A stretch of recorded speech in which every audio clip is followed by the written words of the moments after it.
What's up, everybody? Thank you for clicking on this video and checking out the intent. I'm having a blast, man. I got my daughter with me. I'm on full time baby duty today, and we're just having a ball over here. So if you hear some little time ins today, that is my co-host on today. My name is Kobe Cornell Boone. This is the intent. This is where authentic conversations happen. If you love this video today, I just ask that you like, share, subscribe, leave a comment below. That feedback allows me to make sure that I'm creating content that's actually impactful and meaningful to you guys live. So, without further ado, I love this little girl, man. Without further ado, today I actually want to talk about content creation. And I want to talk about a different space that's been emerging that is like growing and how I kind of feel about it. I want to unpack it from somebody who is coming from the era. I'm 28 years old. So I remember before we had smartphones, before there was social media, I remember when it was just literally Facebook. I remember when it was literally just Facebook and MySpace days. Um, I think first and foremost that content curation or the ability to create content over the internet through YouTube, TikTok, Instagram, even all the mediums that we have today is powerful, absolutely powerful. It has given me in my own life the ability to skill up, to transition or pivot rather in my own career, the education, the learning that I've been able to view from folks like Ryan Panida, from Alan Parr, I mean Ruslan, so many guys I could shout out from, and these are Christian, I would say, content creators, business as well to a degree. Ryan Panada, man of faith who is a Christian as well, who's in business. Bless you, baby. But it's allowed me to grow in my personal life and faith. So that just speaks to the what we have today with the ability to be able to connect with folks once you cut the camera on all across the world.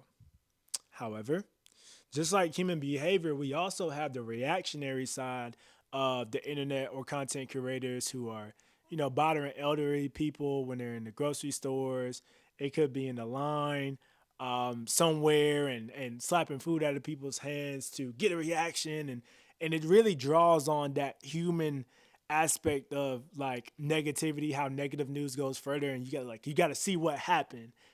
That side of the content creation that bothers me the most. And I think while I don't want to kind of highlight those individuals and those folks in general, um, individually as far as what they're putting out, I guess more so what I want to preface today is like when does it become too much? Like when does it go beyond being when does it go beyond being entertainment, and when does it become actually detrimental to the viewers? And I guess that's where etiquette comes to mind because, say for instance, I saw a video, and that's really the motivation for this today. I saw a video of a guy, brother was in a trench coat, like a pea coat. He was going in Target, and he was obviously setting his tripod up, probably one like I have here today.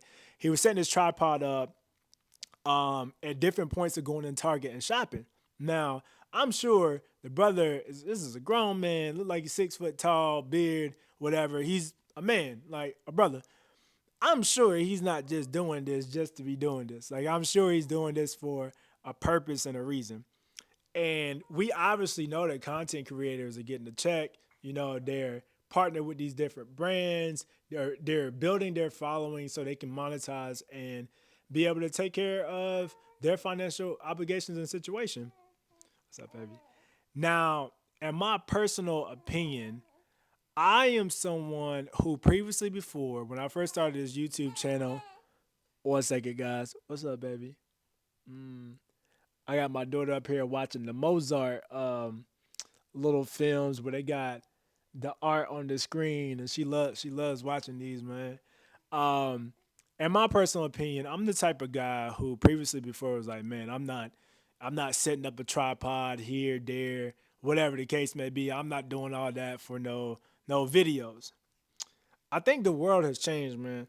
And I'm not saying that I wouldn't do that at all in a favorite store or for a brand, but I think a beautiful side of our content creators who aren't bothering folks, they're checking in, they're being respectful for folks who are around them, who aren't in their world, but may be impacted in some way, or walking by and asking them politely if they're okay with being filmed, whatever the case may be.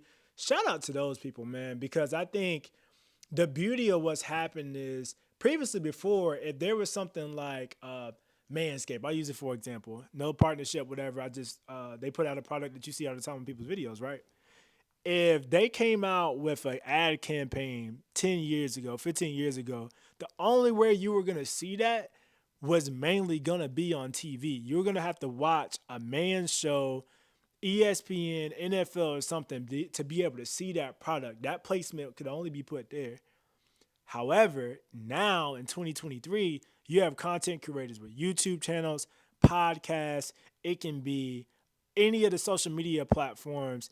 And now that person is incentivized and has the opportunity to build a brand and be paid well to have that product placed on them. It's almost as if now anybody has the ability, that has the tenacity to work hard to build a brand, to be able to tap into an industry that they were previously going to be kept out of, unless you were in some high level of PR or already a celebrity monetizing off of, or an athlete monetizing off of that celebrity. So what is my point? I'm excited to see both the emergence, especially in the men's space, for men, for the brothers. I'm a brother, and I know the impact that it has for us. I'm excited to see the new content creators, the brothers who are coming out with great stuff that's valuable to men, whether it be helping brothers in skincare, health, hygiene, a lot of things that a lot of us didn't have, that maybe had a father who was present or not present or not at all, that we didn't have, because the introduction of good content, man, is truly life. It's transformative. It's life changing, and it allows for people to be impacted both positively and unfortunately negatively at a greater scope.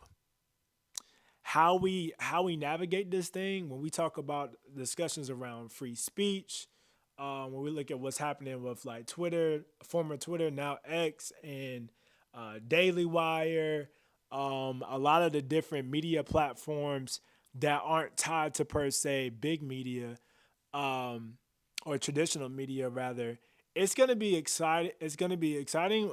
May not even be the word. It's gonna be interesting to see how this kind of unpacks in the coming years, because this is still a construct that's totally new to us. The idea of having a phone that is literally a computer that can fit in your pocket and has the video capability for you to record any idea, any ideology, whatever the case may be, and put it out there for the masses without per se being verified, or in some cases not censored, which again could be both good and could be both bad depending on who controls the censorship. It's going to be interesting to see, man. So I hope you guys like this video, this type of content. Again, I am pro content creators for sure. I shout out to them. Haven't always been here. Here now. Let's get it. But excited to see. Excited and interested. I keep using that word. Excited. Interested to see how we kind of navigate this thing going forward, how we protect the babies, literally, how we protect the babies and what they're seeing on ads, things of that nature, with this new construct, man, called social media that we've only been in for maybe 10 plus years now, and what that looks like for the future. So, again, hope you like this video. Like it, leave a comment below, share some feedback. We'd love to get your thoughts. What do you think? What do you think about like where social media is going, how content creation is going, what platforms will exist in 5 years, which ones won't in 5 years? We'd love to hear from you guys. Until next time, thank you for checking out The Intent.